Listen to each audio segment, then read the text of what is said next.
all of them would borrow, the medical facility of their particular business.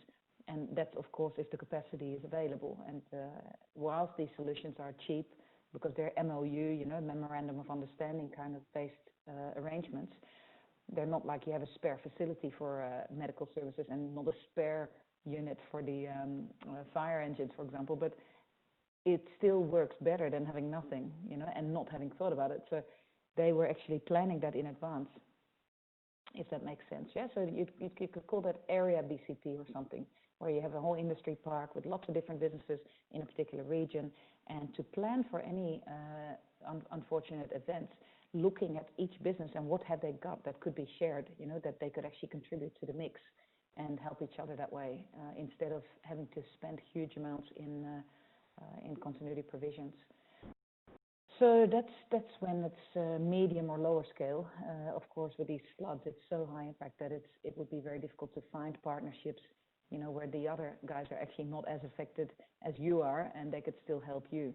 Depends on the situation, of course. So thank you for doing that exercise. Now, another reason why I did this exercise with you guys is I see a lot of risk management frameworks and risk registers that look at things individually.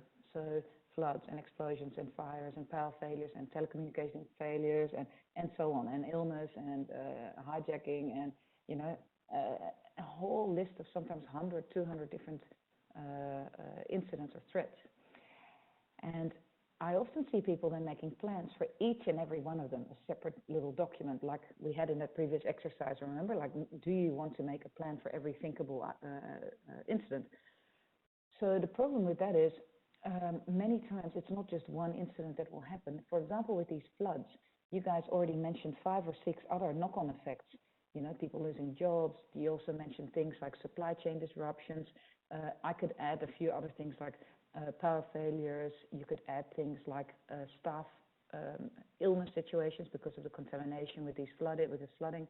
You could add things like IT and telecommunication failures, because all the impacts of the floods could be very much infrastructure-related impacts as well.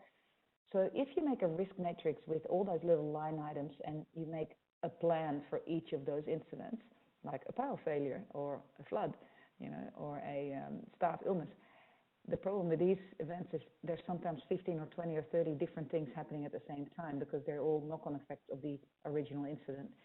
So what you really want to start planning for in your head is the consequence-based kind of approach. So let's have a look at some more further slides there. And thanks again for your input to those who've responded there. So what you see here is a way that you can deal with risk management, and where you'd use a rating system that I would recommend.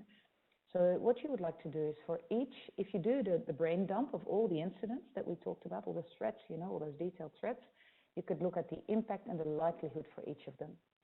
And that could be ratings. Now, what I would then do as soon as possible afterwards is bring together all the threats that have a certain consequence or impact. And that's not a rating, that is an actual qualitative assessment, right? Like where you look at all the things that could cause, for example, the consequence scenario of loss of IT. Now, loss of IT could be caused by maybe 30 different things. Could be malfunctioning of a supplier, could be internal equipment failure, could be whatever cyber attack, for example, could be all sorts of things, yeah? And what you would then like to do is bundle that and then come up with plans for the consequence scenario. I'll make that very visual in a minute when I show you the risk matrix that I normally would use. Now, the scoring, if you do want to add some scoring there, and once again, you don't have to if there's a good risk management department doing operational risk already. This type of risk that we're talking about for business continuity, we call that operational risk normally. So it's basically challenging the normal day-to-day operations of the business. It's not strategic risk or innovation risk or financial risk or something. Like, we're talking about operational risk here. So if you've got a risk management department and you ask them what their operational risk matrix or overview or risk register is, and you get no reply, or they say, look, we don't really have that, or then this work is important for you to take on if you're a business continuity manager. Now, if the answer there is yes, we have it, if they already have ratings, impact rating, likelihood ratings, controls, pre-incident, post-incident controls, all of that in a matrix, I would suggest reference that, hyperlink it or something, and use a method where you bundle the whole bunch of things in there to various consequence scenarios and only use those for your further planning. I'll make that, like I said, visual with a matrix in a minute, but I wouldn't duplicate what the risk management people are already doing, okay? So here you can see a number of ideas on ratings. Risk is normally used, well, the rating system that you very commonly would see is impact times likelihood rating. That is not a hard and fast rule, it's just a very common way to deal with risk and with scoring it. You could also have a weighted system where impact is weighted more or less than likelihood. So you might say, hey, we've got 2 times the impact rating and 1 time the likelihood rating. That becomes a certain risk rating, something like that. Yeah, but my advice with all of that is keep it really, really simple. Risk management to a high degree tends to be, and this I don't want to blame anyone, but I see a lot of the behavior of for the sake of making beautiful big matrices and risk registers and columns and Excel spreadsheets full of ratings, full of colors, full of columns, and then done once, and the only person who then maintains the thing is the risk manager or the risk coordinator, whereas the business finds it too much work to dig through all those spreadsheets and columns. So if that is the thing that you're observing in your business, I would really consider something that I'm going to show you in a minute, where for business continuity purposes, keep that risk management stuff really, really simple. I see people going overboard with it and really getting a bad name because of that. And like I said, for business continuity, really the only thing you absolutely need is those consequence scenarios. And it could be 5 or 6 of them only, you know. So the rest of the risk management activities are actually sort of extra if there's nothing happening in that organization yet. If you do have risk management covered by another department in the organization, like I said, work with them hand in hand, you know, share your ideas with them and make the documentation simple enough. So what you want to do is take into account the likelihood reducing controls and then re-rate those items and see if your risk management department are doing similar things, you know, where they actually consider your control and then re-rate, because the more you do in terms of implementing certain controls, reducing likelihood, for example, you'll have to update that matrix on the go, yeah? Initial response procedures are the post-incident procedures and impact reducing, because once an incident is happening, you can't change the likelihood anymore. Yeah, just think about what I'm just saying here. When an incident is actually happening, it's not a risk anymore. The likelihood is now 100%. It's an event, it's an incident, it's a disruption. It's not a risk anymore. Yeah, hopefully that all makes sense to everyone here. So the likelihood is only important before the actual event. The impact reducing controls are important when an event is happening, and they can then help reduce that impact to a certain degree, hopefully. Residual risk is considering all the controls you've got, what is left in terms of risk. Yeah, so the rating after you have actually considered the fact that you've got some controls or you're improving them over time, the residual risk is what you've got left. So the picture of the risk matrix, this is big, it's unreadable for most screens, unless you've got one of those huge screens that for sure Shell would have, you know, those really big monitors. If you don't have that, this is just to give you the shape of it. I'm going to zoom in a minute to certain sections, okay? So the shape of it is this. This is the overall risk matrix, the whole thing. On the top, you find that there's a certain first column label that is called consequence scenario. And that includes these 5 scenarios. Now, normally with most businesses, we can actually get away with that. We can get away with just those 5, and that tends to be sufficient to capture most consequences of all the other threats in there. So that's our first column, is our consequence scenarios. Now, the next column is the overall impact level of that scenario. What we've done here, and once again, you can be flexible with all these ratings, and for sure, if your risk management department have already done all these columns to B, C, D, E, F, and G, don't duplicate, okay? Don't do that. But just reference it, or maybe have a reference in each of these cells, or bundle the cells and put a hyperlink in there to what your risk management people have. You know, if that's already there, don't duplicate. If there's nothing there, this is the bare bones, the bare minimum, I would say, that you would want to somehow document, also to impress certain people like insurers, etc. They want to see that you've done some things on the preventative side, which is your column C in there. So what you'll see is that the overall impact level on a rating of 1 to 5, and that is relative to yourself, basically. So the impact of 1 being low for your business and impact of 5 being high for your business. For example, if you have a business that relies heavily on staff availability and on the brain power of your staff and customer service and so on, you might find that that's a fairly high rating, or it could even be a 5.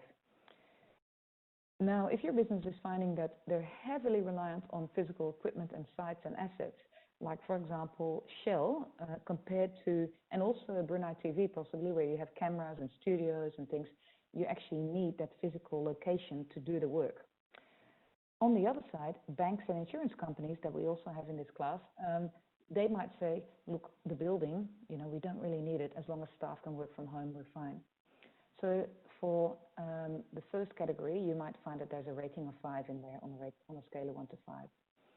The next then is loss of IT systems or access to those. That could be, for some businesses, if it's a very manual business and they do production manufacturing, for example, that could be a 3 if there's not that much IT needed for doing the day-to-day production. We find that, for example, courier companies, transport companies, sometimes they tell me, look, we've tested our alternate workarounds without IT so many times because, you know, if the IT is not there or we can't find the right tools, we actually have paper slips where we write the address and we put it in a manual spreadsheet or a printed version where we say we're sending the goods there or there, and without the IT we're functioning fine for weeks on end. That could be the situation. Yeah, there's not many businesses that would have it that extreme, but I would say in transport and that kind of sector, they're usually quite comfortable with activating those manual workarounds without the IT functioning. So that's that one there. And then for number 4, loss of voice communication, maybe you're not using voice communication for many of the processes. Could be a 3, you know, it could be the fact that you don't need that for every single critical process. And then scenario 5 is loss of external suppliers. So if you rely heavily on external vendors, that would be a higher score. Now, for each business, these ratings of column 2 would be different, yeah? Can you see that, what I just said about, you know, the factory versus the finance organization, they all have different ratings on there. Now, the columns C and then D and E and the ratings behind it, let's do one example of that. For example, that you've got loss of staff. In column C, you find the relevant incidents, yeah, or the causes of that. Could be short-term illness, could be unexpected resignation, could be inability to find skilled staff, could be unavailable senior managers available, but therefore a delay in sign-offs, could be long-term illness, you know, could be all sorts of reasons and causes or sources of that particular risk of loss of staff. Now, what we find in column D then is the pre-incident controls or preventative controls. That would be, for example, flu shots for staff or career planning if you want to prevent people leaving suddenly. You know, there may be some corporate culture initiatives that create a more solid workforce that doesn't just walk away every day of the week. Yeah, you see a few other things there. And then in E, you find the post-incident controls or response procedures. So if an incident has happened, for example, staff illness, if all the flu shots in the world have not worked, you may need at least sick leave procedures. And in that case, you would hyperlink that to a particular file or policy or procedure in your HR intranet site, for example, or something like that. My suggestion is not having this as full description of the entire procedure, but actually hyperlink it to something that's there and that's maintained by subject matter experts, in this case HR. So the second section here, loss of building, you might find incidents like theft of equipment, road closures, public transport failures, power failures. So the fact that you can't use your building or physical assets or access to those. Could be loads of reasons. In fact, for this category, we always find 30 or 40 different causes for that. Then we have loss of IT, etc. That could be hardware, software malfunctions, performance issues, human error, Yeah, it could be lots of reasons as well. And for each of them, you could then have specific pre-incident controls and specific initial response procedures. Now, these columns of rating at the end there, you see residual likelihood, so that's considering this particular column. Yeah, this particular column D, which has the preventative controls or pre-incident controls, that would reduce that particular rating here of the likelihood, the residual likelihood. And then the final column, let me move this little screen. I hope you can see that final column G is residual risk, and that is the impact times likelihood in this case. So that's the column B, in this case number is 4, times the residual likelihood, which for the first incident would be 3. So that is 4 times 3 is 12. Now then, at the end of that, you might have a rating and color coding system. For example, you could say anything above 10, between 11 and higher would be orange or red. You know, between 1 and 5 could be green, and between 6 and 10 might be amber, yellow, you know. So you could use a traffic light system there. All these ratings are for you to choose, right? Like you could say, I want a rating system from 1 to 4 or 1 to 6 or something else. Sometimes I actually choose that myself too, because giving people these things to fill in, you know, if they have an option to rate from 1 to 5 and they don't have a lot of time that day, they will, in my experience, just put 3 behind everything. Whereas if I give them 1 to 4 or 1 to 6, then usually people tend to take it a little bit more serious, because they now have to choose left or right of the middle, if that makes sense. Okay. What else can I say about this matrix?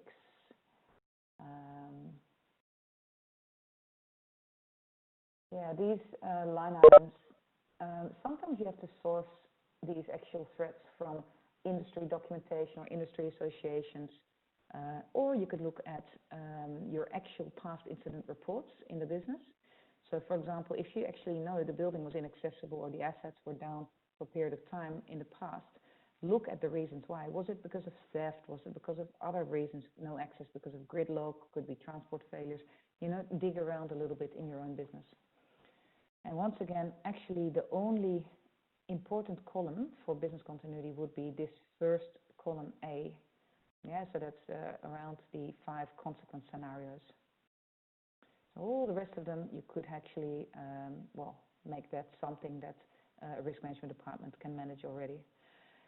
Now, one question, if I wanted to get a quick input into row number 2, which is this particular scenario, scenario 2, which is loss of buildings, etc., where would I look for information, or who would I ask to fill this section in? So section, row number 2, I've talked about section 1, which was scenario 1 about loss of staff. I said you could ask HR to complete all these things, because they will know what controls there are and all that. Who would you ask for this second scenario? Please type in the chat.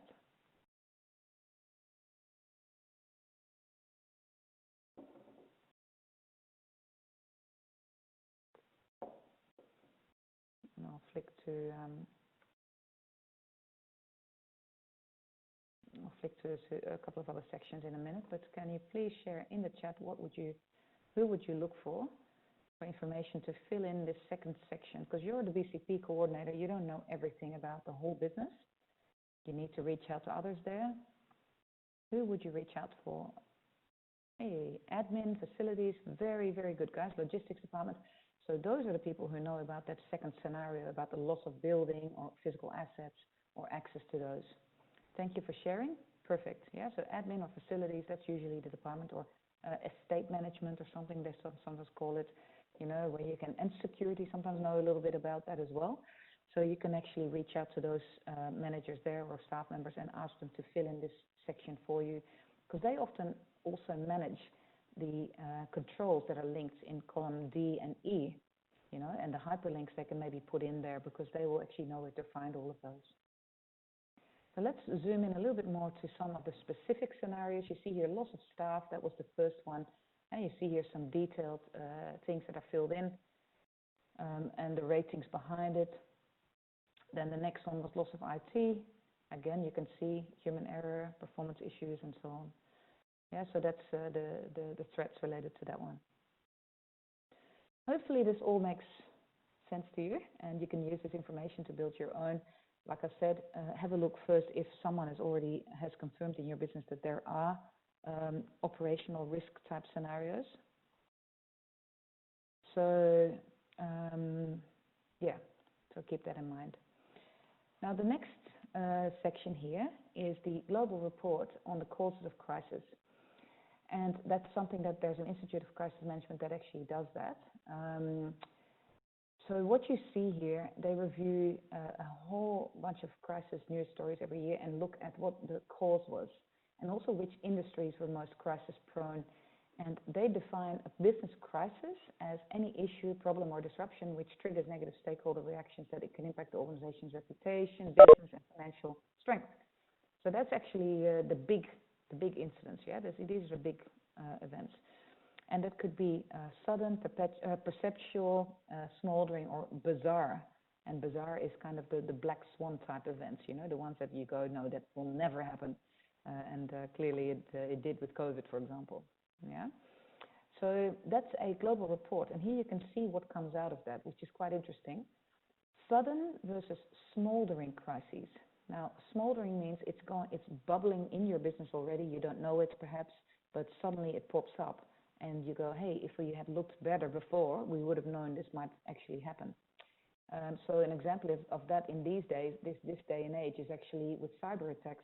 You know, a lot of businesses don't know that they've been hacked until, you know, one day it's that information is used in a compromising way, and you actually realize that, oh my goodness, those bad people had access to my data for the last 2 years, and I never even knew it.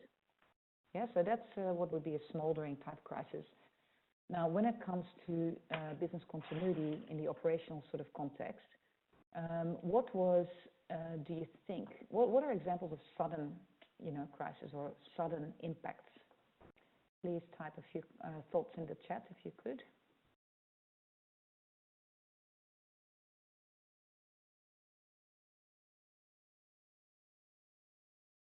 Yeah, so what is sudden impact scenarios? What are the immediate impact type scenarios?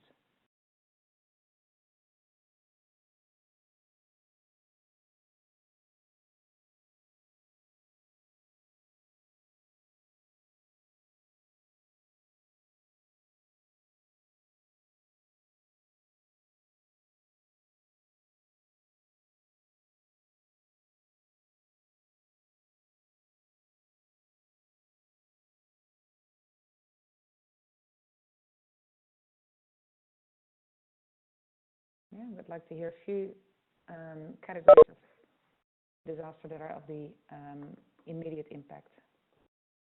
Please type some thoughts in there.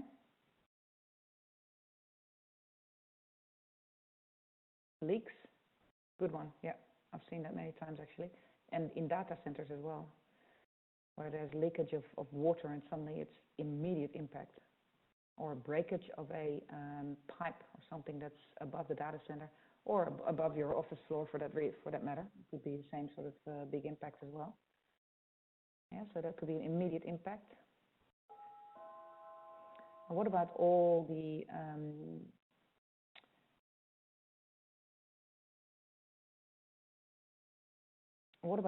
smoldering events?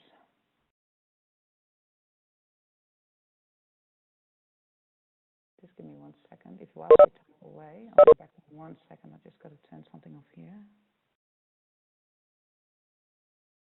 So please type a few of the immediate and smoldering events in there.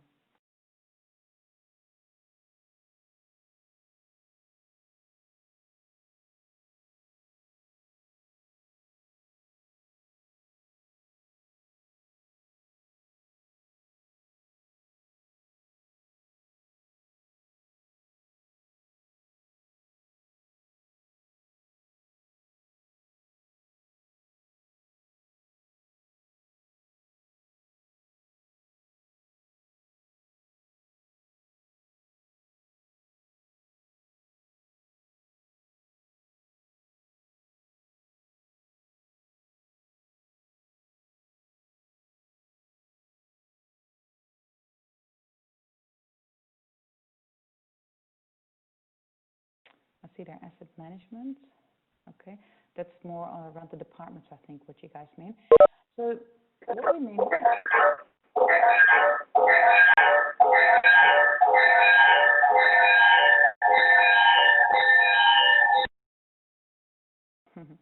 I just hear someone having a few devices on at the same time.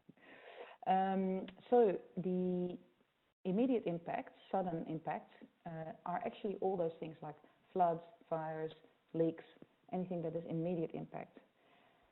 Now, the smoldering events are the things that are in the business already, and we tend to not really, for business continuity, focus too much on those normally, but they could be things like mismanagement, bad quality controls that are there for a long time in the business, and suddenly they pop up as a product that has to be recalled, and then it becomes a sudden event. Yeah, but actually the nature of that event is a smoldering situation. A lot of things actually are. If there are internal incidents that are caused internally, they usually are smoldering. So let's have a look here, what else we can find about this. The crisis categories, you can see here, and the surprise here is that most things actually are of that smoldering nature. Yeah, it's only apparently 18 or 20% that are of the immediate impact type scenarios. And the traditional BCP focus used to be on those types of catastrophes or incidents, floods, fires, explosions, whereas what we find that they actually only accumulate 20% of all the different actual crises. So the other 80% is the smoldering ones. And that includes things like whistleblowing scandals, you see here sexual harassment, mismanagement, labor disputes, environmental damage is probably more of the sudden one, but discrimination, cyber could be smoldering, activism, white-collar crime. You see here there's so much that is actually of a smoldering nature. So actually quite a small percentage is of a sudden nature where we normally build BCPs for. Now this is also interesting. This is the United Nations World Economic Forum, the latest results from 2019 I'm bringing up on the screen here, where this is not actual events. These are the fears of people who contribute to that meeting, where they actually express what they think are the biggest risks for that year, for the year to come. So that's not actual crises that have happened, right? This is based on what is predicted. Now you can see here the biggest ones on likelihood in that year were extreme weather, failure of climate change mitigation, natural disasters, etc., etc., etc. And some come back also on the highest impact. For example, water crises, that's in the top 10 impact as well as the top 10 likelihood. So you can see if you start multiplying those ratings, if you've got ratings around these, that these are actually very high risks, high rated risks. You see the same thing with natural disasters. They're also in both. Cyber attacks are also in the top 10 likelihood as well as the top 10 impact. Yeah, there's a few more examples of those, but that's where you see, what sort of impacts could you have if you start rating those. And in a really cool picture, this looks like this. All right, so this is a fascinating software that they use there at the United Nations, I think.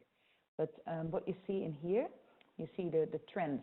So the arrows here that's flipped to the outside, the bigger the arrow, it actually says that's a trend that is also in next year, for example, going to be a big issue. Whereas the smaller arrows, they might say, look, that is actually something that's fading out. That's not going to be as big next year, they think. And then what you see is the actual risks are little squares. So how big is that particular, and this is based on likelihood.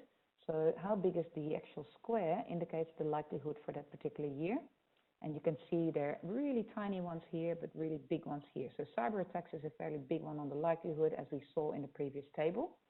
And failure of regional or global governance as well, food crises. But the smaller ones, maybe on the likelihood side, could be asset bubbles in a major economy. Could be on the likelihood side fairly small. And that was in 2019. And with the colors, they indicate the different groupings. So economic versus environmental versus geopolitical, etc. So any questions about that particular sheet? Let me see if there's any other comments.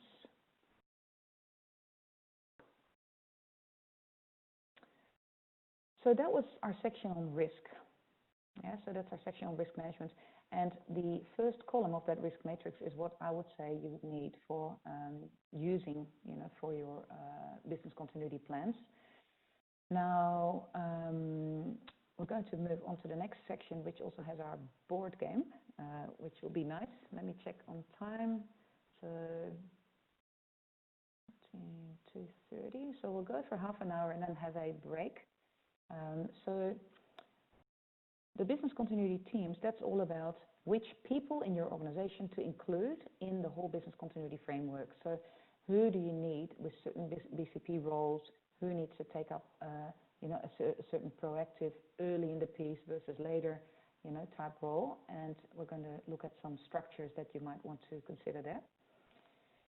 So first of all, before we go there, what I'd like to do is check how do we even structure an actual event, because teams can usually not, individuals can usually not stay active for more than a certain number of hours. I see many organizations, they dump on my desk a crisis management plan, which has only a list of names, sometimes an alternate, an alternate name against each person if we're lucky.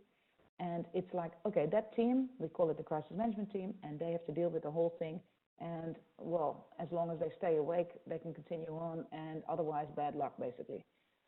So I don't find that very good practice, because people who are making decisions, they need to be fresh making those decisions. They need to be up on their feet. They need to stay focused. Some incidents go for a long time before they can even be decided upon properly, especially with cyber attacks, but also with this whole thing around COVID. A lot of businesses didn't know what to do with that. They didn't know how quickly they could recover their business by working from home. Some of those crisis managers were working for hours and days and weeks on end, and we need a better approach for that. So what I normally recommend is that you break any disruption into certain phases. And I found that having 3 major phases for business continuity, plus an initial one that we call the initial response phase. It's not even business continuity planning yet. It's basically cleaning up a flood or looking after people who are affected or injured, or, the initial kind of emergency response. That's what we put normally in that first phase 0. And then when the actual 3 phases of business continuity start, we find activities like decision-making and notification. Yeah, and that could be from a virtual or physical crisis control room. So you find senior people, assessment, doing assessment on that, or with some help, and then making decisions and notifying the right staff on it. That would be phase 1 in my world. Then you have phase 2, which is activating the business recovery. And that would be disaster being declared or BCP partially or fully invoked. Now we're talking about the decision-making here resulting in a assessment that it's bad enough to actually say, yeah, we need to activate the plan. So that could be partial or full invocation of the BCP.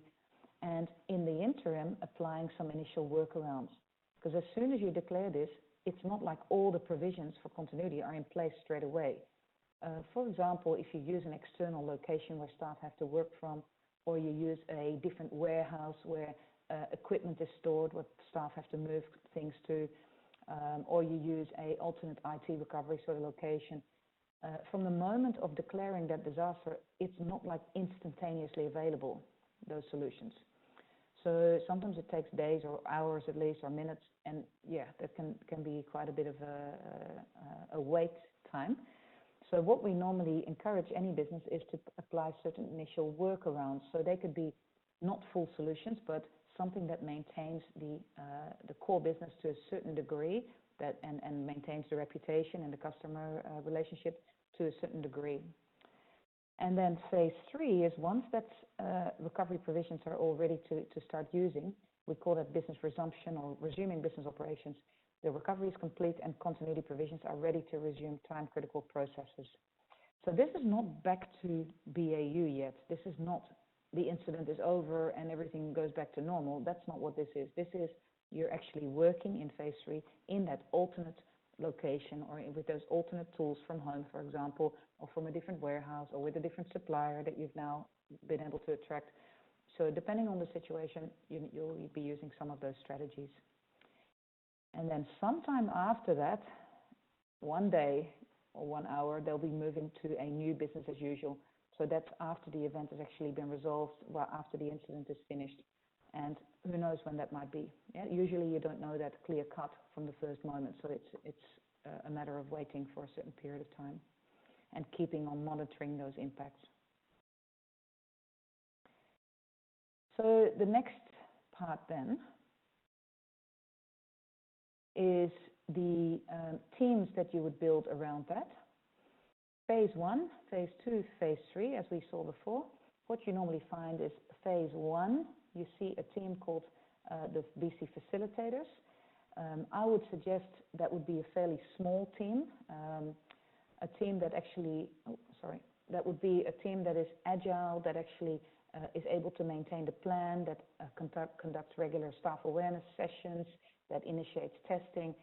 You don't want a representative from every single department in there, because if that team gets too big, things don't actually happen.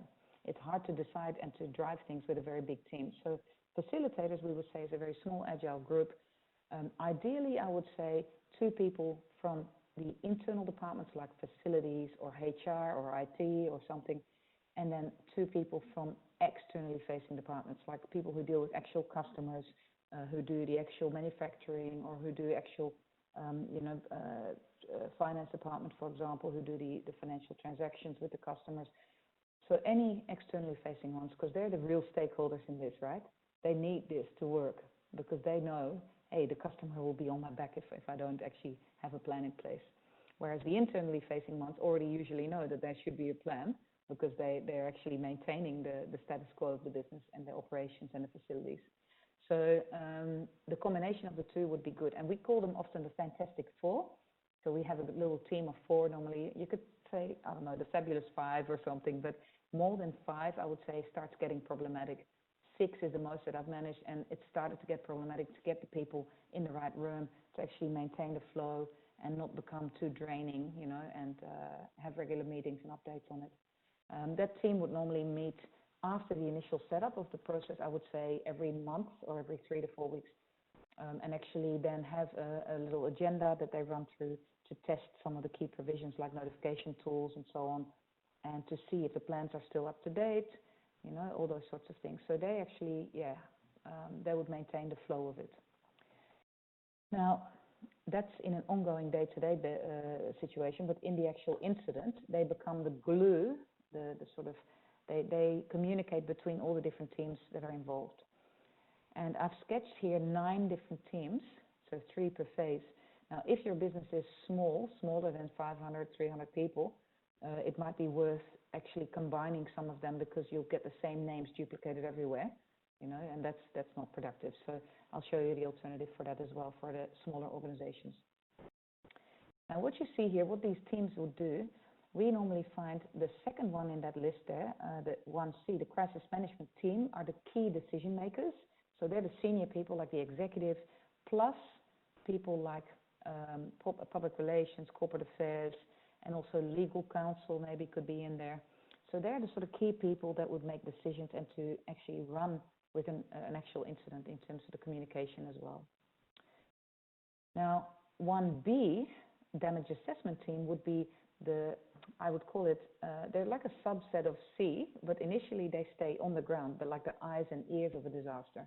I would put in there the senior manager of HR, of IT, of building management or assets or whatever you guys mentioned earlier, like admin and facilities.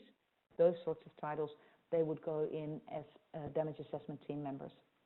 And we would normally want them to stay on site, until there's no further need, and they might then join the crisis management team, who would be from the first moment already in a boardroom style facility.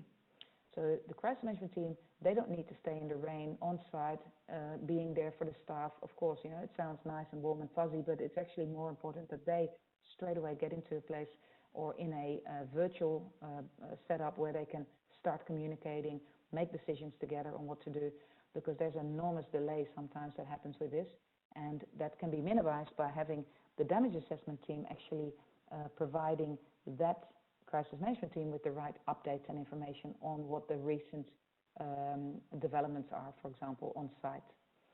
So if it's an incident of a physical nature, like floods, fires, or anything to do with council involvement or fire brigades or anything, the damage assessment team would remain on site, near the site, to actually capture that information and to do the assessment regularly on how long it will still take to resolve, the incident, and then feed that information to the crisis management team, who would then make decision.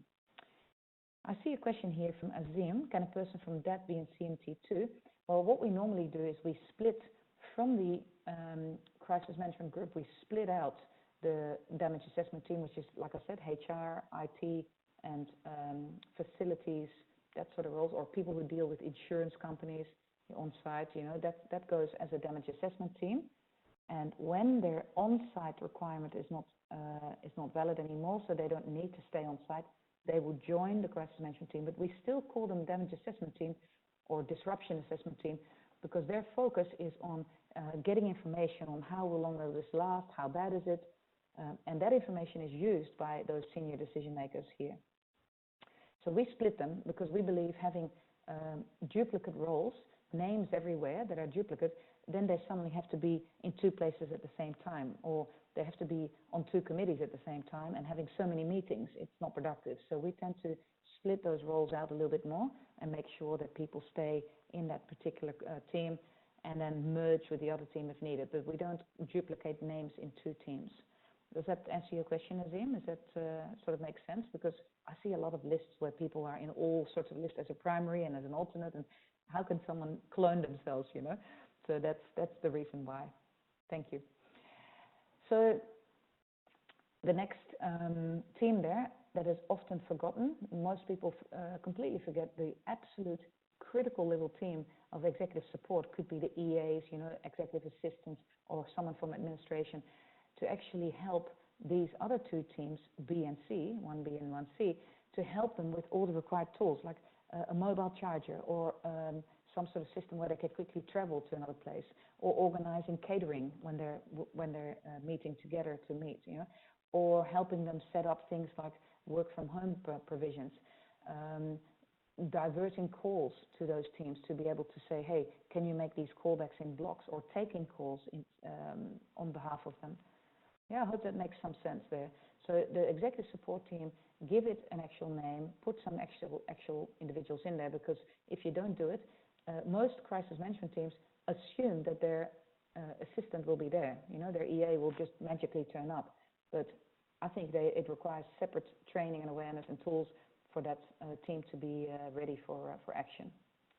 So that's your phase one teams, and they usually remain active through all phases, as you can see in this picture. They remain at least alert. Even the damage assessment team, sometimes you find additional damage, that actually happens throughout a longer term incident, or it could be that they're actually dealing with those insurers and doing the assessment on the damage in the past.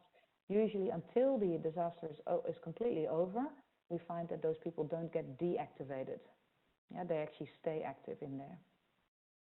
Now, phase two is about making things ready as a recovery provision. So resources recovery team would be people like more hands-on, middle management people in IT, in IT information security could be, because they also need to make sure there's logins available for everyone, facilities to make sure there's desks and seats, and transport options.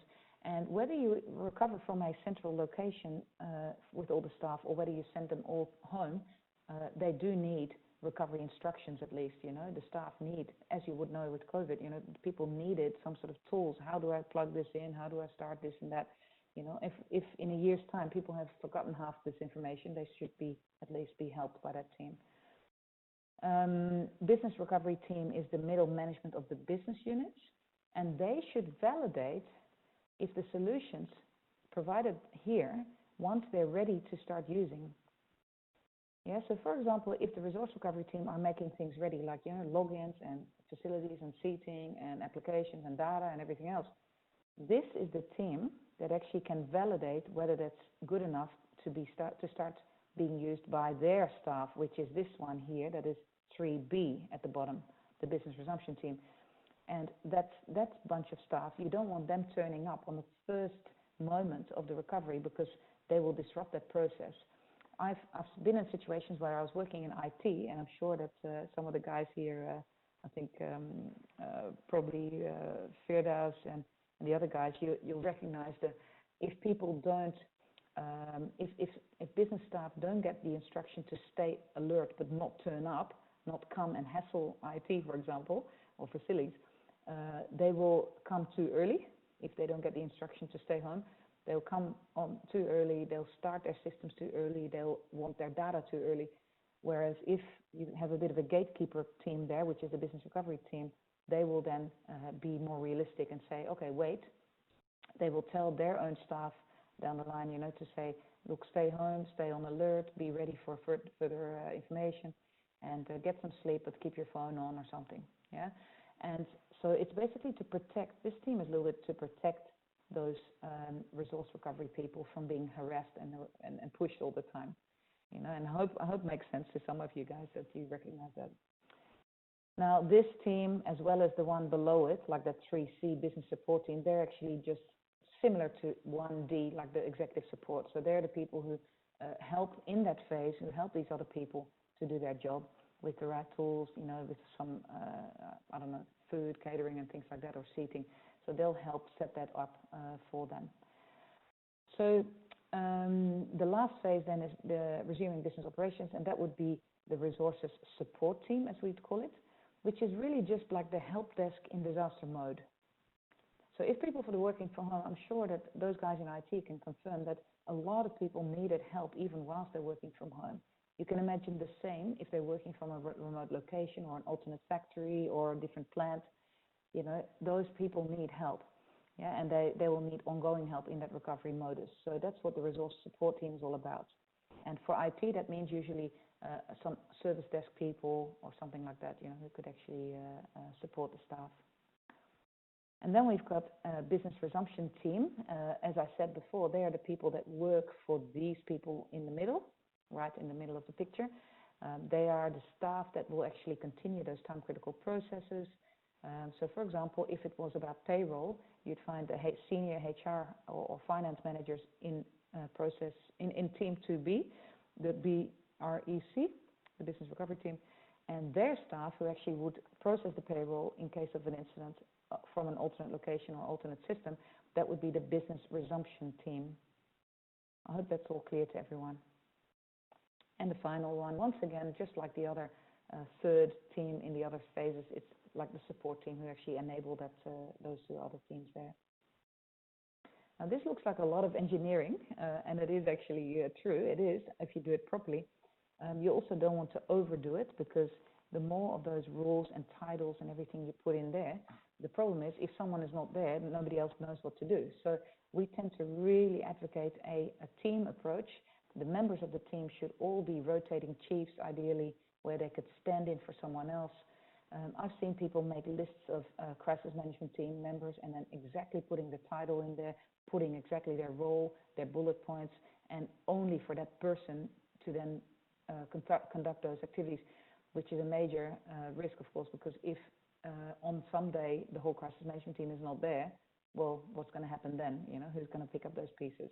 Or part of the crisis management team is there and the others are not there. So we tend to really have a team approach, an agile cross-departmental team approach for all of these, where people can join and then actually, it rotates who makes the decisions at what point in time. And also with fatigue kicking in, it needs to be flexible, because there may be some crisis management team members who say, look, I need a break now for a couple of hours, and I'll get some sleep, or I'll come back this evening, or something, and so that's what you can achieve with the team approach. Once again, any questions, happy to answer, and I'll bring up the next picture here, which is the smaller business version. So this is mid-sized organizations or smaller.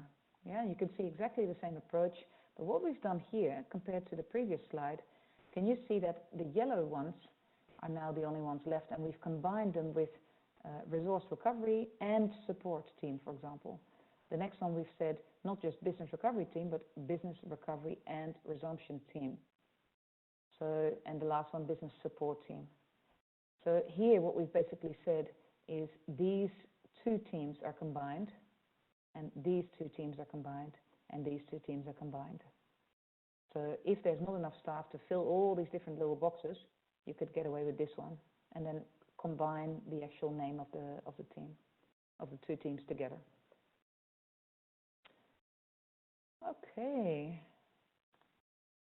Now, business versus business continuity teams. Let me move this away. So business teams that you find in your organization might be people like the executive board, public relations, HR, IT, facilities, security, finance, admin. There could be a whole heap of different departments there. And then you've got the business continuity team. So we said damage assessment team, crisis management team, resource recovery team, and so on. They are not day-to-day teams normally. Those teams on the left you have to create.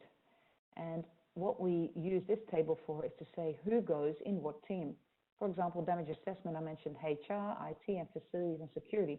They can assess the damage to those key ingredients to the business. Remember we said staff are first. Then we have IT systems, we have premises, we have external suppliers.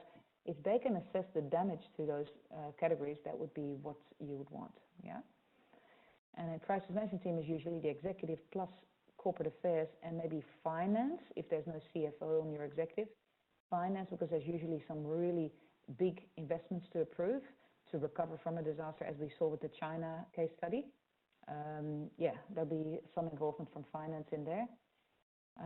Sometimes I see legal in there, you know, legal services or legal counsel in that crisis management team because of the statements you want to make to the public, and maybe they need to revise those or review those. Now, resource recovery team could be IT, facilities, security, etc. They will actually make things ready for the business to use. And then business recovery could be any of the departments, could be finance, admin, legal, etc. So that's just an example of how you would matrix that and to make sure that you get the right individuals in each of these teams, and then find ways to encourage them. So this is a little summary of that. We talked about the facilitator, senior management, business managers and their staff, technical staff, recovery site provider. So these first 4 bullet points we've just looked at. But the last one, the recovery site provider, what kind of role, and this is a question again for the chat, please help out with this one. And those who actually have dealt with recovery site providers may be able to answer this fairly easily. Your recovery site provider, whether it's for seating of staff, like workplace recovery, or where it is for IT, so for IT recovery. My question is, what is their role in the event of an incident, of an actual invocation, and what is the role on a day-to-day basis in BAU, in business as usual periods? So your recovery site provider for either seating or for IT related, what would they do ongoingly if you have them as a supplier, and what would they do when an actual incident happens? Yeah, so please share some thoughts in the chat.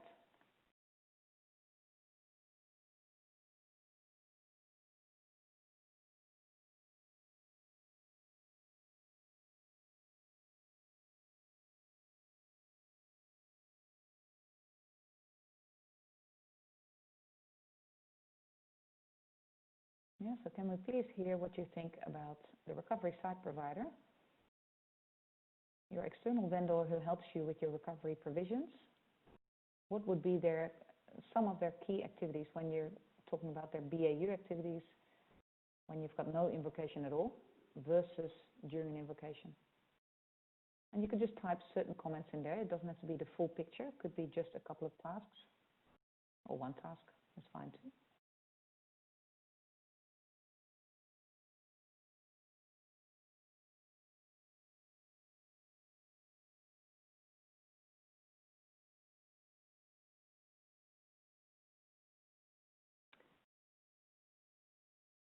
Great. I think Firdaus is so far the one that will get the chocolate on the day of our comeback networking event.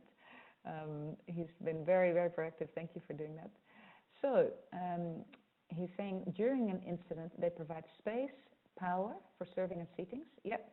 So during an incident, they get all that stuff ready to use for you as a client. Food, logistics. Very good.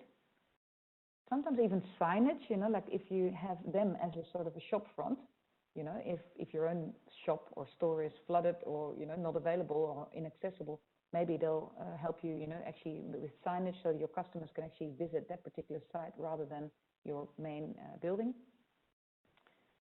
That's great. So that's when an incident happens. And what role do they play on a BAU basis? Do they have a role? And what would you recommend?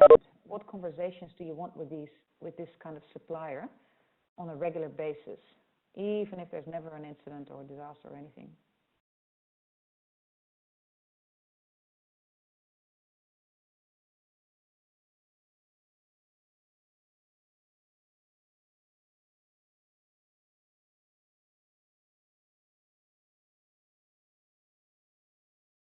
Stock, yeah, could be good. Yeah, could be if you actually rely on them for things like stationery or food. You actually want to talk about stock levels, storage. Yeah, maybe there's some things you store at that remote site that you need to talk to them about on a regular basis. And sure, for the DR side, they will maintain running of the service temperature and maintain. Yes, exactly. That's the sort of thing I'm looking for. I have had to deal once with an incident when I was a DR manager. I got a phone call. Oh my goodness, it was like 5 or 6 o'clock in the morning on a Monday, and our overnight computer operator that normally would work with me on any of the DR configurations as well. Anyway, the operator was calling me at that time of the day and said that he saw the remote screen, you know, where he could monitor all the servers. He saw them going down one by one, another one, another one, another one, another one, because of this. They had a tool called Big Brother, I think, where you could see all the servers that are up or down, and all the servers at the DR site at our remote location were going down one by one, and not immediate, but just like with a minute in between and then another minute in between. It was unbelievable, and those in IT will understand the horror feeling that I had, of course. So immediately I rang the DR site provider and asked what was going on, of course, at the site. And look, they said it's a really big incident. The room next to the one that you're using in our DR site, like all the IT equipment, you know, next to your room, basically that was a new client, and they started drilling to hang up certain equipment, I don't know, servers or something, racks. They started drilling, and the dust had gone into our room, you know. And what that dust was doing, can you imagine, those in IT can see the disaster evolving, right? Like if you had dust clogging up servers, clogging up fans, you know, fans inside servers and so on, it was unbelievable. Like you talk about temperature, but also the actual hard shutdown of those systems. It was a major disaster because it wasn't graceful shutdown, right? Like this was hard shutdown of all these systems at the DR side. And whilst they were DR servers, they were secondary servers. The problem was, you know, if you cut that hard, the synchronization of data from the main site sometimes was not done successfully. So we found an enormous number of trouble with corrupted data, unrestorable data from previous backup, you know, all sorts of issues. In fact, we actually found that the, how shall I call this, tape drives, you know, that they were actually also clogging up, you know, because of that dust. One of our major, huge $500,000 server that actually had various fans in it started shutting itself down. We couldn't use half of the equipment that was still there. We couldn't use it anymore. It was huge. I can hear a comment here, like Aegis Company. I'm not sure. Are you talking about the one that actually make this kind of mistake, or are you talking about generally a provider of these sorts of services in Brunei? That's I think the question that Azim has. Yeah, exactly. I was laughing too. So that's a general provider of that sort of service, like Aegis Company. So by the sounds of it. So yeah, we had that problem, and we had two choices as a customer. One was really dump that supplier, go and find another one, you know, and never speak to these people again, and send them a bill for all the replacement equipment, or try to find the silver lining. Remember that we said in every disaster, you know, the Chinese symbol, there's always a upside, potentially a positive. we really used that opportunity, that situation as an opportunity to talk to that provider to say, okay, you go and fix this, because we didn't want to move our spare IT equipment, all that disaster recovery equipment that was still left. We didn't want to use another room, set up another site with another provider. We knew that would take 6 months to do, and it would be such a big job. So we basically talked to that provider and said, okay, you prove to us from now on, you're going to keep us informed about any works that are happening there. You're going to fix all the trouble we've had. You're going to provide us with free staff, technical staff who are going to do all the full assessment and fixing of the drama we've got here. We didn't have DR for 6 weeks or so. You've got to realize, like, even if DR is down, that gives you a major risk, because now we only had production functioning to a certain degree, because some of those production systems were also affected by the hard shutdown of these remote servers. So I'm just telling you this case study because often we don't ask questions. We think, oh, the supplier, they know what they're doing, they're experts. And that's true to a certain degree. I do believe that most suppliers should actually be the ones in charge of telling you how things should work rather than the other way. But in this case, we didn't ask enough questions. We didn't ask, what are you doing there to maintain the site? When are you doing maintenance? What are you doing to upgrade that site? We didn't have much conversation with them on a day-to-day basis or week-to-week basis. We only had conversations when there was a real invocation or a test. And so we learned a lot of lessons in that, to ask the questions and also to use the opportunity, because we did build a further, good relationship with that supplier afterwards, because they really showed, that they were fixing the problem, and they actually built some provisions that this could never happen again. They made newsletters for all their clients to actually say, this is the works we're doing there. Does anyone have a problem with that? And they had pre-announced any of these things. So yeah, we used it as an opportunity, but hopefully this anecdote shows you something. Yeah, and it looks like in Brunei you've got providers like that. So now you know what questions to ask, and make sure they do a good job. All right. Now, very importantly, and especially also for our board game in a short while, we need to know all these tasks that we're asking people to do for business continuity. Why will they actually do it? If I ask senior management in a business and say, yeah, you're going to be on the crisis management team. Are you happy now? Are you cheerful? Of course they're going to go, oh, another job to do. And the same for middle management and for general staff. They all have other priorities. So creating buy-in, and actual support for the process and the willingness to participate, you can use some of these tips and tricks here. The first little list is for senior management. So I would say emphasize competitive advantage. Yeah, if you actually see business continuity as a tool to increase your capability, your reputation, your integrity, etc. That should be of interest to senior management. Knowing BCP is really important. The next one is presenting success and failure stories from their own industry. If senior management actually hears a story about a similar business as what you're in, that they suffered a disaster and they responded really badly or really well, they will actually resonate with that and go, yeah, we want to be that, respond really well. Or they might say, oh my goodness, we would respond so poorly, we don't have anything in place, we need a plan. So what you do with those real life stories is resonate with their heart and their head at the same time. Yeah, so for them to feel that fear and actually want to help you to make that plan. The impact on the bottom line, what I mean with that is the actual financial impact, the economic impact of an actual incident. Sometimes they don't realize, for example, I've seen organizations where a power failure created the need to evacuate a building because, usually those little emergency exit lights and things like that don't work in a power failure, or after 45 minutes of battery power, they're gone. They're not functional. So usually it creates the need for people to exit. Could also be of heat, because of heat, if there's power failure and there's air conditioning failure as a result, and it might be a very hot day. So what happened with that is that particular story, the staff went either home or went for coffee for 3 hours or something because the power was down, and they never quantified what that cost was of the staff sitting at in cafes for 3 hours instead of being at work, until I did that calculation and I showed how many sales impacts that had. You know, the fact that the power was down for 3 hours and the staff went off doing their merry things. Often staff didn't come back. If it's in the afternoon, they just go home. They never even return. That was in that company anyway.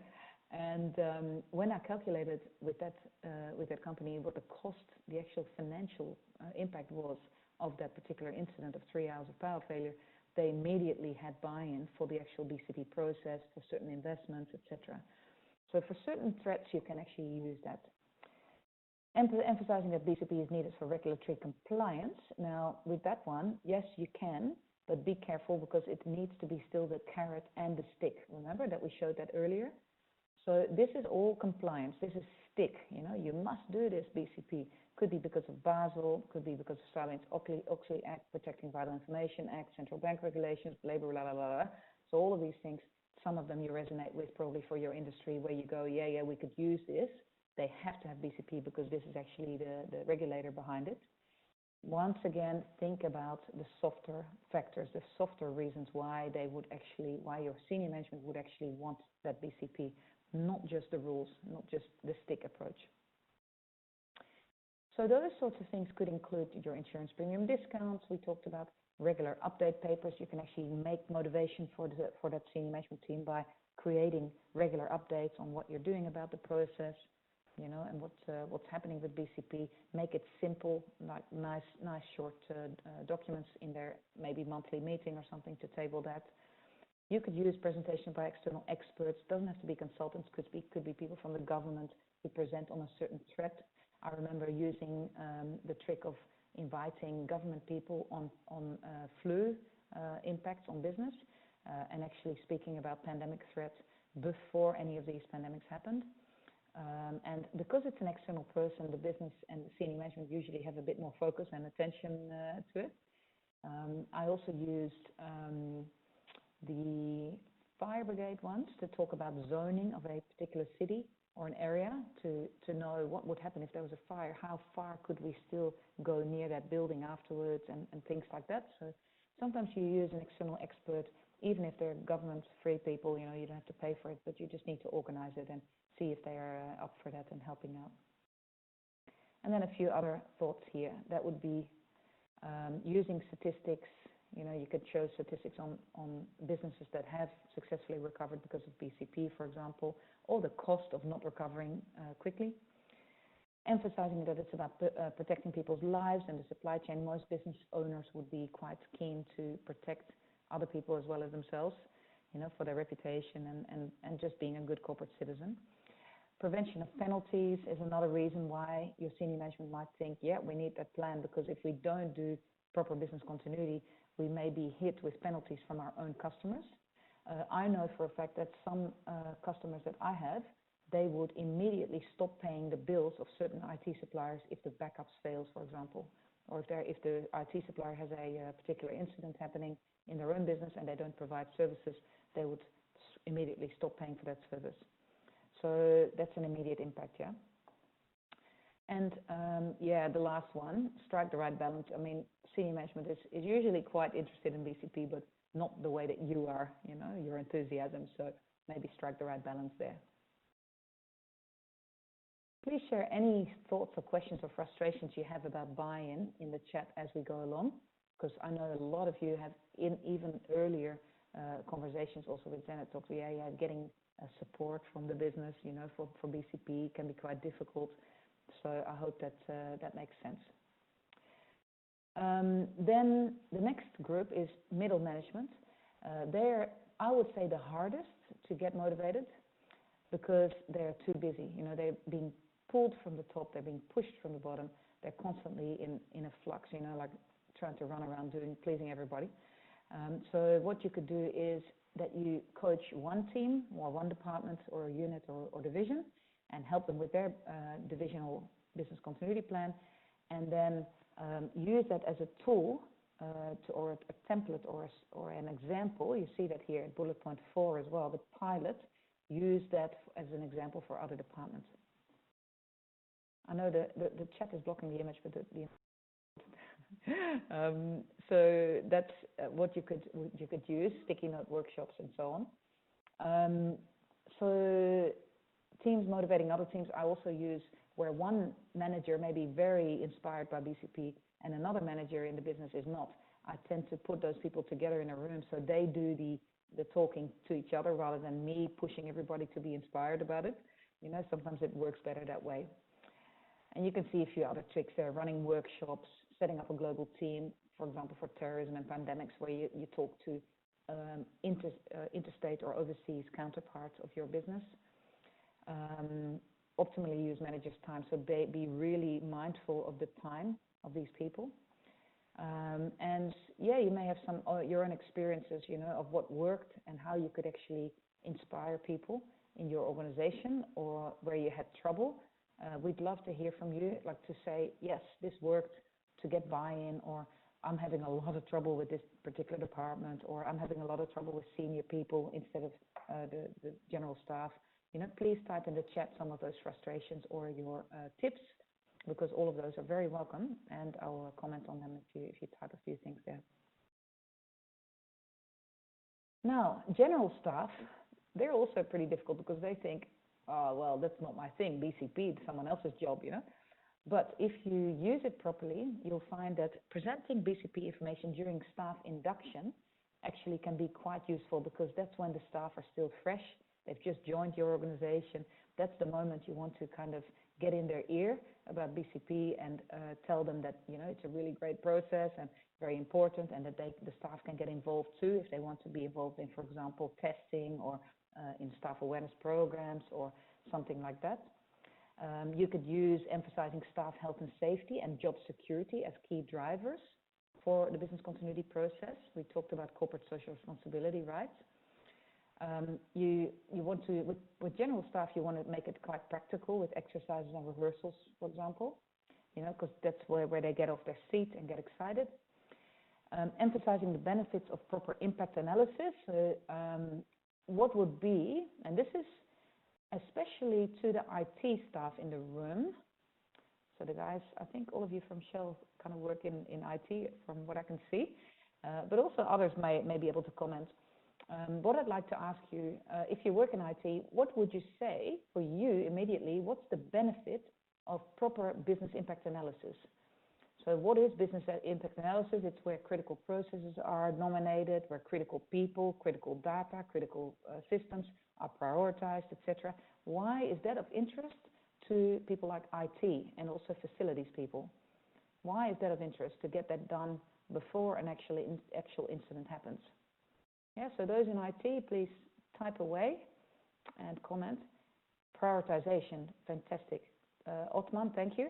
Yes, because what happens in a real incident, if you work in IT and the business wants all their things all at the same time, because they're all screaming loud in your ear, restore my data, I want my system, you know, the critical service identification, thank you Firdaus as well, you know, if that's done beforehand, it's mapped out, there's a nice prioritization sheet, a prioritized list of what needs to be restored.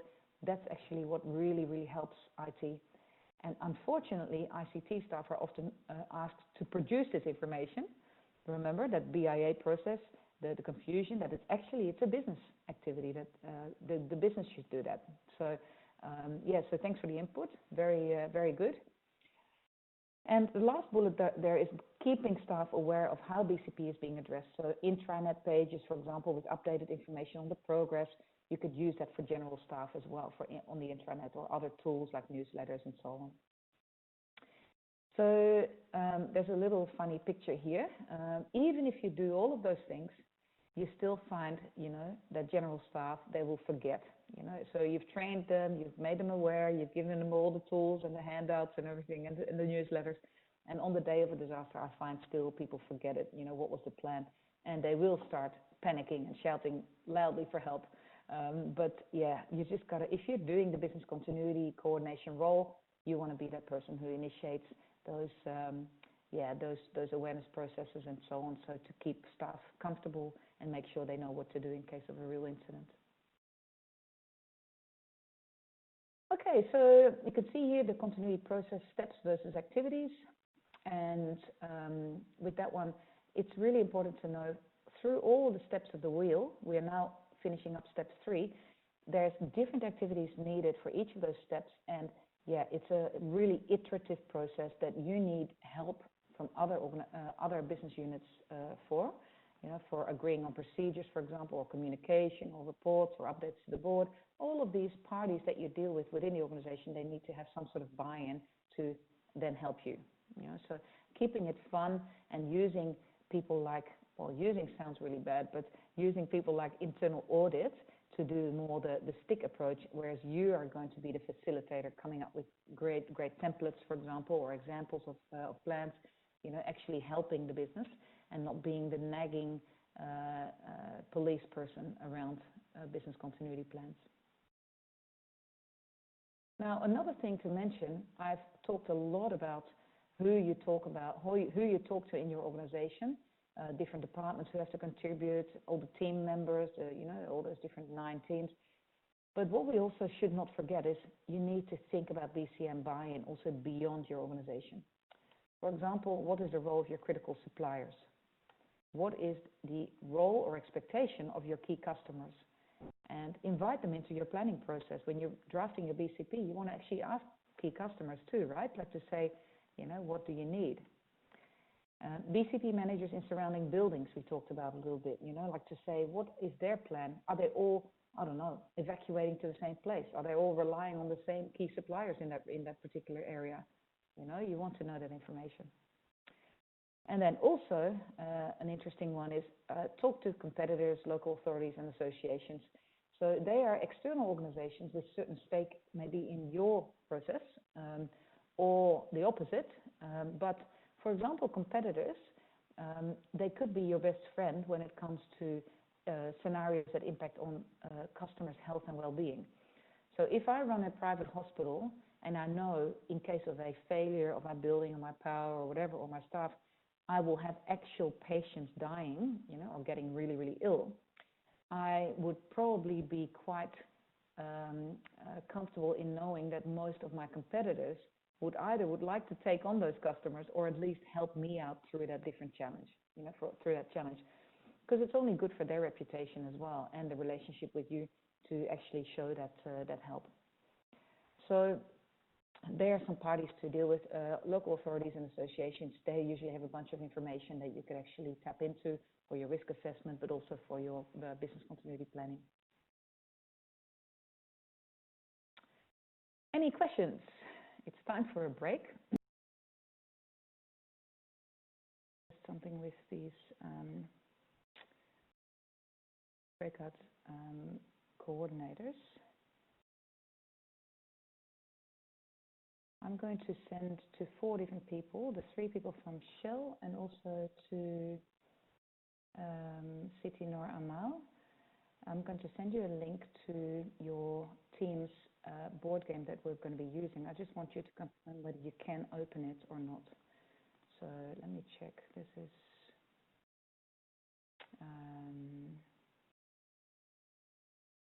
team 1.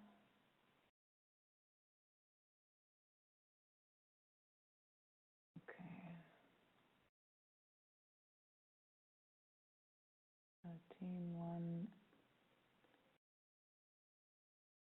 The team 1 is headed up by Moez Jamal, and Longchin and Noor Hamiza are also in that team.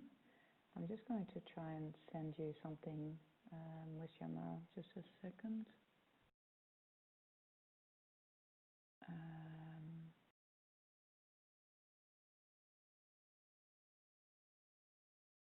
You can confirm back to me, those individuals I just named, if you can, so the 3 guys from Shell and City Normal, if you can confirm back to me whether you can open the link I'm just sending to you, because you guys are team coordinators for this next exercise. Team 2.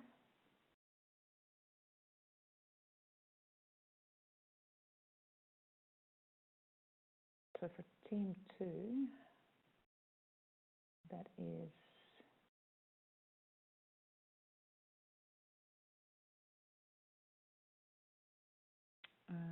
Firdaus.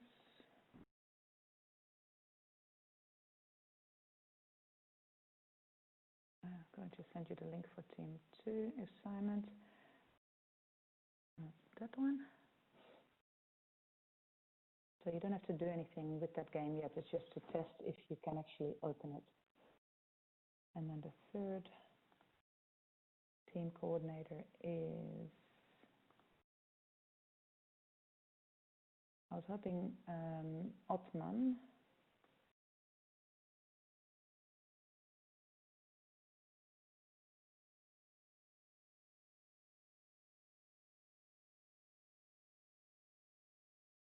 Otman, are you able to accept the invitation for being a breakout session coordinator or presenter?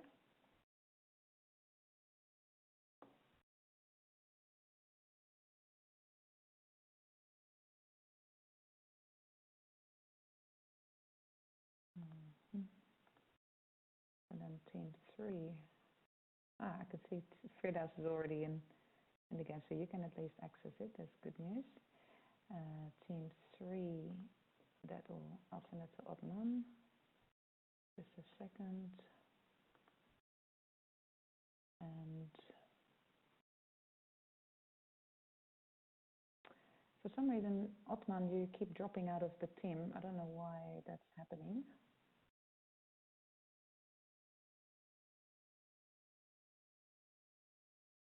Marian, are you able to have a quick look into that?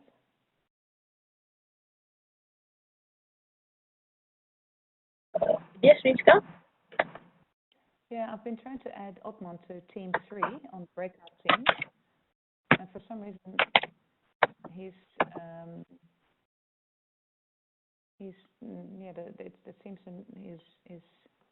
account doesn't seem to be added to that. I don't know why that's happening.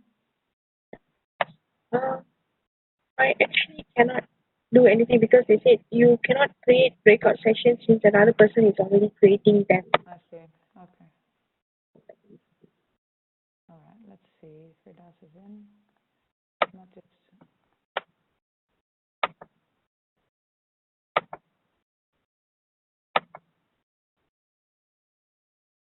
Yeah, just give me 1 moment. I'm just going to nominate someone else to be the presenter, but it's strange. Alia, see if you can access this particular link as well. So if you guys can all confirm back to me, those 4 people who received the link, if you can confirm back to me, yep, I'm okay, I can open that link. That's all we need for now, and then I'll give the instruction in a minute about how to play the game. That's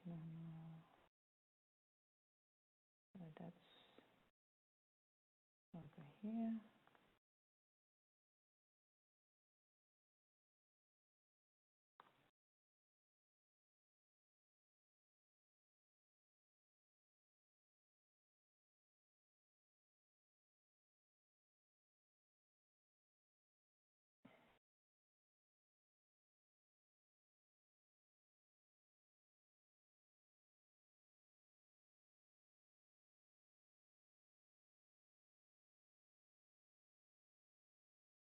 Yeah, so I've just sent the team links to every coordinator of the 4 teams. So there'll be only 4 individuals receiving that at this point. Because when you play the game, you basically do screen share, if that makes sense. Yeah, so you're not, you don't all have to have access to your mural if there's problems with that. And you'll be collaborating on that game together as a team of 3 people. So let's see what I'm getting back from you guys. So all I need to know at this point is if you can open that particular session, that link.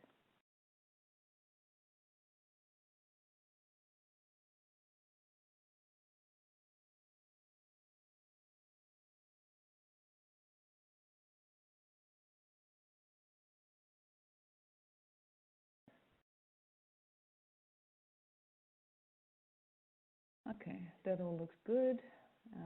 Can I have links to this for to click?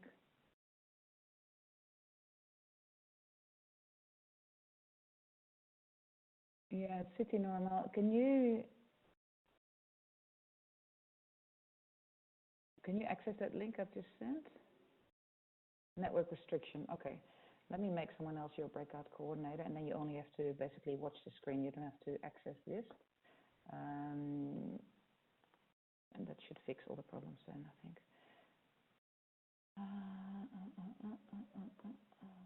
Distance breakouts.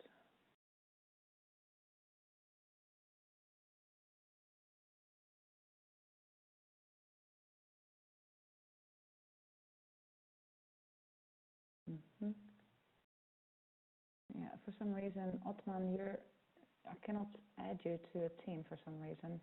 If you're getting an invite, please accept that so that you're at least a team participant.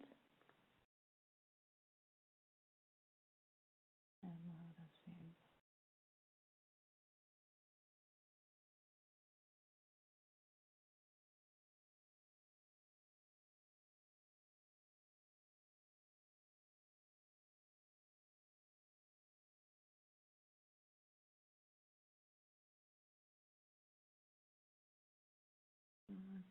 Mohammed Siazwan, I'm going to make you the coordinator for team 4. So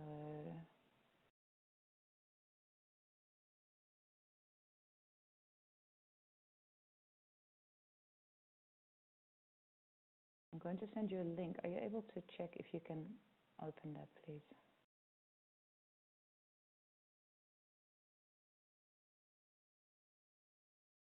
The invites are coming through on the chat.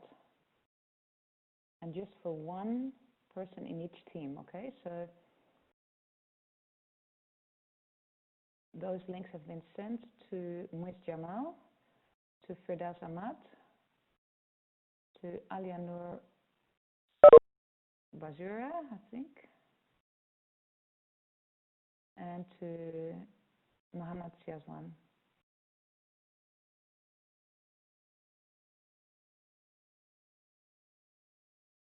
And Otman is reconnecting in a minute. Okay, that's good. Great.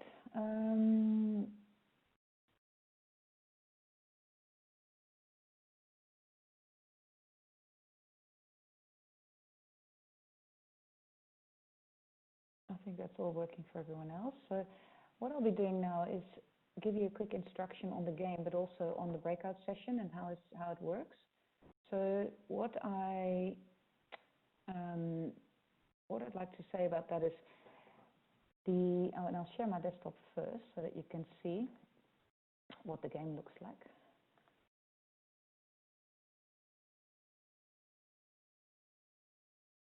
Wait a second.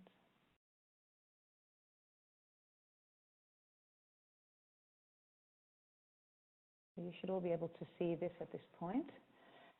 Now what we've created, there's 12 of you, and what we've created is we've created subgroups, basically 4 teams to play this board game.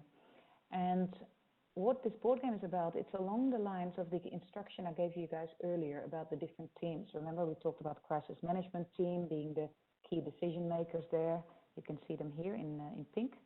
We talked about damage assessment team being the people who actually are the on-site eyes and ears and assessing the problem, including impacts on people, impacts on IT and building facilities. We talked about the executive support team, how they support the other teams. We talked about the BC facilitator role up the top there. And we talked about the yellow teams at the bottom, you know, like the business recovery and support team, the resources recovery and support team, meaning the people who make things ready, you know, and actually support the business in using facilities and IT services. We then talked about the business recovery and resumption team, which is all the business staff using those to maintain critical processes. And then we also talked about business support team, which is in that phase 2 and 3, who are the people who are going to continue that. So what I'm going to be doing is I'll ask the presenters in each team to coordinate this, okay? So what we need on the left-hand side, and I'm going to zoom in, which you'll be able to do as well. If I zoom in here, I see all these little tasks. They're little cards which have tasks in them. And each of those green cards need to be put on top of a particular team. So, for example, if we start over here, let me just flick through there. If we start over here, you can see here's all the big teams, you know, the overview there. So, for example, BC facilitators. And over here, you'll see all those little tasks that have to be placed somewhere. Yeah, and all these descriptions, they need some sort of debate, you know, to say, where would we put that one, on which team? So would we put that on facilitators or on the crisis management team, on the damage assessment team, etc.? And the three of you who are in that team need to be discussing each of those, right? So what you'll be doing first, and I would probably start with all the cards that are very close to the edge of this side of things. So somewhere in the